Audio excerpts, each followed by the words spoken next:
मानवधनाचा अध्वर्यू. रणरणत्या उन्हात फिरणारा इसम दिसला की आठवतो तो 1972चा दुष्काळ. या दुष्काळाने संपूर्ण सजीव सृष्टी त्रासून गेली होती. मनुष्य प्राणी अन्न पाण्या वाचून हैराण झाले होते. या उन्हाने तापलेल्या भेगाळलेल्या जमिनीत एक अंकुर हळूहळू उमलू लागला. त्या वैराण बाळराणावर स्वतःच्या हिमतीवर उभं राहणाऱ्या या अंकुराची ही कथा. या अंकुराच्या जन्माने सर्वत्र दुःखाचा अंधकार दूर करणाऱ्या, दरी कपारीत आपल्या प्रकाशाने उजळून काढणाऱ्या भास्कराचे आगमन झाले. संपूर्ण मानवजात सुखी करण्याचा जणू त्यांनी विडाच उचलला. ज्याला राहायला स्वतःचं घर नव्हतं अशा घरात जन्मलेला हा मुलगा आपल्या सालकरी आई वडिलांच्या घरी गरिबाच्या गोकुळी वाढू लागला. घर शब्दापासून शिक्षणाला सुरुवात केली. अथक कष्टाची कामे करून, अभ्यास करून तालुक्यात पहिल्या क्रमांकाने पास झाला. त्याने उच्च शिक्षणाची सुरुवात केली, ती 1 रुपयाने.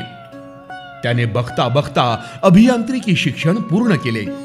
शिक्षण पूर्ण झाल्यावर कंपनीत कामगार म्हणून काम केले. कालांतराने कंपनीतील नोकरी सोडून त्याने ककावाग अभियांत्रिकी विद्यालयामध्ये शिक्षकाची नोकरी स्वीकारली. घरची परिस्थिती हळूहळू सुधारू लागली. नाशिकमध्ये त्याने स्वतःचे घरही घेतले. मूळतः लाघवी स्वभाव असल्याने कुणाशीही कोणत्याही परिस्थितीत जुळवून घेण्याची वृत्ती असल्यामुळे अनेक लोकांशी त्याचा संपर्क येऊ लागला. एकदा असेच पाथर्डी गावात एका व्यक्तीकडे गेले असता त्या भागातील लोकांच्या अडचणी लक्षात आल्या. मुलांची शाळा घरापासून बरीच लांब आहे. त्यांना एकट्याने पाठवणे सुरक्षिततेच्या दृष्टीने योग्य नाही, अशा अनेक समस्या नजरेस पडल्या. आपण सुद्धा मोठ्या कष्टाने, परिश्रमाने शिक्षण घेतलं याची आठवण ठेवून कोणालाही शिक्षणात कुठलीही अडचण निर्माण होऊ नये, सहज शिक्षण मिळावं, शिक्षणात सम्यक क्रांती घडावी या उद्देशाने मानवधन सामाजिक शैक्षणिक विकास संस्थेला जन्म दिला. या संस्थेची पहिली शाळा एका छोट्याशा रो हाऊस मध्ये भरू लागली. हळूहळू विद्यार्थी वाढू लागले. छोट्या रो हाऊस मधील जागा शाळेसाठी कमी पडू लागली. मग शाळा 1-2 मजली बंगल्यात भरू लागली. दर्जेदार शिक्षण देण्यात आल्यामुळे तिथेही विद्यार्थी संख्या वाढू लागली. म्हणून भाडेतत्वावर एक इमारत घ्यावी लागली. विद्यार्थ्यांचा ओघ वाढत होता. प्रकाशला जागेची अडचण भेडसावत होती. यावर उपाय काय करावा याची चक्रे फिरू लागली. बँकेच्या अकाउंटवर फक्त 15,000 रुपये असताना प्रकाशने 42 लाखांचा प्लॉट विकत घेण्याचा धाडसी निर्णय घेतला. पैसा उभा करण्यासाठी प्रयत्नांची शिकस्त केली. अनेक मदतीचे हात पुढे आले. पण पाठीवर लिहिलेलं नशीब कुणाला पुसता आलेलं का? त्याच वेळी त्यांच्या मातोश्री कर्करोगाने ग्रासल्या गेल्या. आईच्या आजारपणाला सुद्धा पैसा नसल्यामुळे या ध्येयवेड्या माणसाला आईला सरकारी हॉस्पिटलमध्ये दाखल करावे लागले. तन मन धन अर्पून आईची सेवा केली जात होती. या सर्व संकटांना सामोरे जात असताना मातृशोकाची कुऱ्हाड त्यांच्यावर कोसळली. शाळेच्या प्लॉटसाठी त्यांना राहतं घरही विकावं लागलं. अशा असंख्य संकटांना सामोरं जात या ध्येयवेड्या माणसाने बघता बघता मानवधन सामाजिक शैक्षणिक विकास संस्थेअंतर्गत धनलक्ष्मी बाल विद्या मंदिर व प्राथमिक शाळा तसेच माध्यमिक शाळा, progressive English medium school, bright English medium school व ज्युनियर कॉलेज वाढीवरे, new progressive English medium school Jadhav संकुल, धनलक्ष्मी ज्युनियर कॉलेज या शाखांची स्थापना करून 3 ते 4 हजार विद्यार्थ्यांना शिक्षण देण्याचे कार्य येथे अविरत सुरू आहे. त्याचबरोबर श्री क्षेत्र पाथर्डी गाव येथे मानवधन विश्व ज्ञानपीठ वारकरी गुरुकुल स्थापन करून महाराष्ट्राची थोर संत परंपरा जोपासली जातीये. मराठी अस्मिता व ज्ञानसंपन्न विश्वगुरु भारताला जागतिक स्तरावर घेऊन जाण्याच्या उद्देशाने पहिली मराठी वैश्विक शाळा म्हणून मानवधन ग्लोबल लँग्वेज स्कूल जिचे उद्घाटन माजी राष्ट्रपती श्रीमती प्रतिभाताई पाटील यांच्या हस्ते झाले आहे। या स्कूलच्या माध्यमातून आता समुद्रापार मराठी शिक्षण देणारी ही भारतातली पहिली संस्था ठरली। या शाळेची पुस्तके पुणे विद्यापीठाने MA अभ्यासक्रमासाठी संदर्भ पुस्तके म्हणून समाविष्ट केली आहेत। माय व गाय जीवनात सर्वश्रेष्ठ स्थान असल्याने वाडीवरे येथे लक्ष्मी आनंद गोशाळा स्थापन करून गोमातेची सेवा घडत आहे। संस्थेचे यशदायी कार्य ISO मान्यताप्राप्त नाशिक जिल्ह्यातील पहिली शाळा असून उत्तम दर्जेदार शिक्षण देण्याचे कार्य येथे सुरू आहे।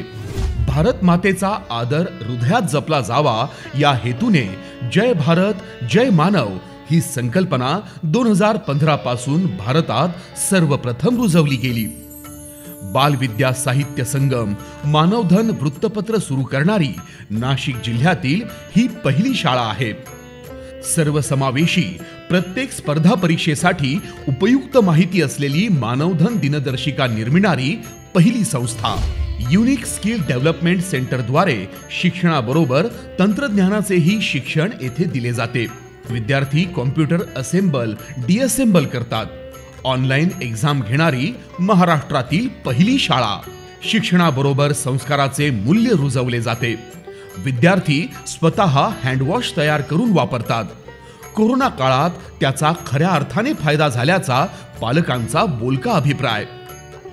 जिल्हास्तरीय स्वच्छ विद्यालय पुरस्कार प्राप्त शाळा। 365 दिवस स्मारक स्वच्छता करून महापुरुषांना खऱ्या अर्थाने मानवंदना देणारे विद्यार्थी याच शाळेत घडवले जातात। केवळ वही पुस्तक पाटी फळा हे शिक्षणाचे माध्यम न ठेवता विद्यार्थ्यांसाठी सुसज्ज डिजिटल क्लासरूम आहेत। मानवधन इनोव्हेशन सेंटर सुरू करणारी महाराष्ट्रातील ही पहिली शाळा आहे। मानवधन विश्ववाणी रेडिओ केंद्र सुरू करणारी ही भारतातील पहिली संस्था आहे, असे वक्तव्य करून ज्येष्ठ शास्त्रज्ञ डॉक्टर विजय भटकर यांनी या कार्याचा गौरव केला। डॉक्टर APJ अब्दुल कलाम फाउंडेशनच्या माध्यमातून देश पातळीवर घेण्यात आलेल्या पिको उपग्रह निर्मितीमध्ये सहभाग नोंदवून संस्थेच्या विद्यार्थ्यांनी ज्युनियर सायंटिस्ट म्हणून यश प्राप्त केले आहे।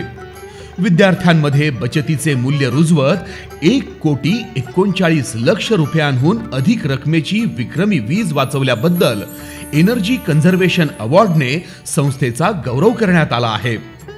सोलर पॅनल बसवून महाराष्ट्र विद्युत महामंडळाला वीज देणारी महाराष्ट्रातील ही पहिली शाळा ठरली आहे। नीती आयोगातर्फे अटल टिंकरिंग लॅब मान्यताप्राप्त पहिली विना अनुदानित मराठी शाळा। रोबोटिक्स पद्धतीने ध्वजारोहण करणारी भारतातील पहिली संस्था। पर्यावरण संवर्धनासाठी विक्रमी सीड बॉल बनवून वनसंपदा वाढवल्याबद्दल विश्व विक्रमामध्ये संस्थेची नोंद झाली आहे। वारकरी संप्रदायाला देशाच्या बाहेर प्रथमच घेऊन जाऊन विश्व शांतीसाठी पहिला आंतरराष्ट्रीय कीर्तन महोत्सव नेपाळ देशात घडवून विश्वविक्रम करणारी भारतातील ही पहिलीच शैक्षणिक संस्था। शिक्षणापासून MPSC UPSC स्पर्धा परीक्षांच्या धर्तीवर मी स्कॉलर परीक्षा घेऊन भविष्यातील आव्हानांसाठी विद्यार्थ्यांना तयार करणारी संस्था। कोरोना काळात मानवधन डिजिटल स्कूल ॲप तयार करून शैक्षणिक क्षेत्रात डिजिटल क्रांती घडवून आणणारी संस्था। शिक्षणात सम्यक क्रांतीसाठी नाविन्यपूर्ण ऐतिहासिक विकासाकरिता कार्य केल्याबद्दल 4 वर्ल्ड रेकॉर्ड प्राप्त करणारी संस्था। भारत सरकारच्या राष्ट्रीय बाल विज्ञान परिषदेचे आयोजकत्व प्राप्त केलेली व राज्यस्तरीय बाल विज्ञान परिषद भरवणारी नाशिक जिल्ह्यातील पहिली संस्था।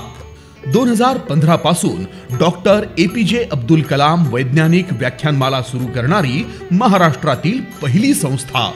माझे योगदान देशासाठी, माझा हात देशकार्यासाठी हा भारताच्या 75व्या स्वातंत्र्य दिनी सुरू केलेला अभिनव उपक्रम शिक्षणापासून वंचित असणाऱ्यांना शिक्षणाच्या प्रवाहात आणण्यासाठी यशवंतराव चव्हाण महाराष्ट्र मुक्त विद्यापीठाचे केंद्र शालेय स्तरावर सुरू करणारी महाराष्ट्रातील पहिली शाळा। अनेक सामाजिक कार्यातही तेवढाच सहभाग नोंदवण्यात आलेला आहे। आदिवासी पाड्यावर जाऊन आदिवासी बांधवांच्या दारात दिवा लावून त्यांच्या जीवनामध्ये प्रकाश आणण्यासाठी पाड्यावर दिवाळी साजरी केली जाते. उन्हाळ्यामध्ये पाड्यावरील विद्यार्थ्यांसाठी आरोग्य साधने, प्रसाधने तसेच चप्पल बुटांचे वाटप करणे यासारख्या अभियानातून आदिवासी पाड्यावरील ग्रामस्थांचे जीवन उंचावण्याचे कार्य हाती घेण्यात आले आहे. या कार्याचा गौरव विविध संस्थांनी अनेक पुरस्कार देऊन केलेला आहे.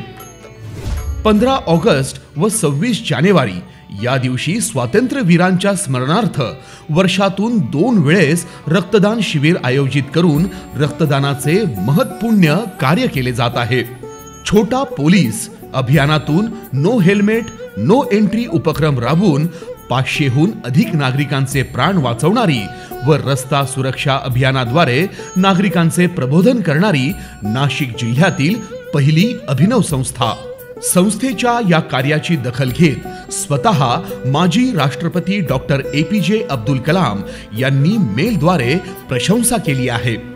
राष्ट्रीय व आंतरराष्ट्रीय ख्यातीचे ज्येष्ठ शास्त्रज्ञ doctor Vijay Bhatkar, doctor Raghunath Mashelkar, doctor Shankarrao Gowarikar, doctor Jyeshthraj Joshi, Anil Kakodkar अशा 20हून अधिक ज्येष्ठ शास्त्रज्ञांनी प्रत्यक्ष भेट देऊन संस्थेला दिशादर्शक म्हणून त्यांचे योगदान देत आहेत.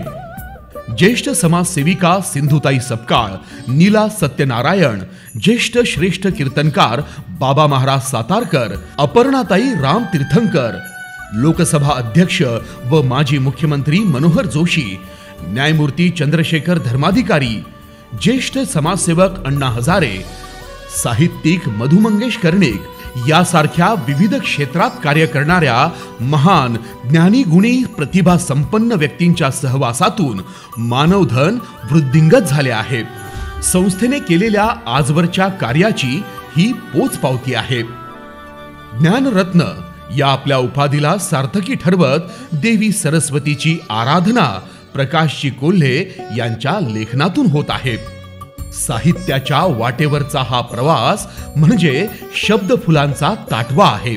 मानवधन विचारांची एक प्रकाशवाट, अंधाराकडून प्रकाशाकडे, प्रकाश वाटेवरील ऊर्जा स्त्रोत, शिक्षणाची प्रकाशगाथा, प्रकाशकण विचारांचा सुगंध, माणूस असा घडावा सूक्ष्मातून विश्व घडविताना, मी मला शोधताना आणि 9वे प्रकाश स्पर्श हे पुस्तक म्हणजे आत्म्याला जागृत करणारा प्रकाशच होय. जगण्याची ऊर्जितावस्था या साहित्यातून मिळते. 12/12/12 रोजी 12:12 मी नैसर्गिकरित्या निर्मिली मानव सेवेची प्रार्थना आणि जीवन मंगलगाणी हा प्रकाशजींच्या काव्याचा अनमोल ठेवा आहे. इवलेसे रोप लावियले दारी, तयाचा वेलू गेला गगनावरी. मानवधनाचा कल्पवृक्ष करणाऱ्या ज्ञानरत्न प्रकाशजी कोल्हे यांच्या या अथक परिश्रमाला अनेक सन्मान आणि पुरस्कारांनी गौरवण्यात आले आहे.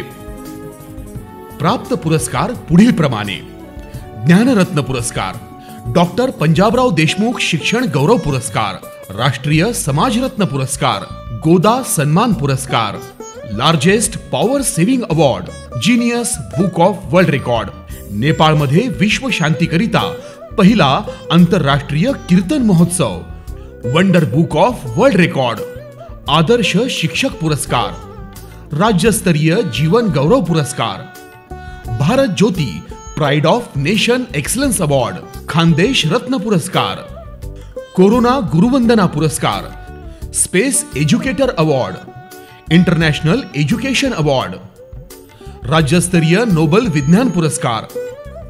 मी मला शोधताना या पुस्तकाला निळूभाऊ फुले साहित्य सेवा पुरस्कार असे 40हून अधिक पुरस्कार प्राप्त झाले आहेत.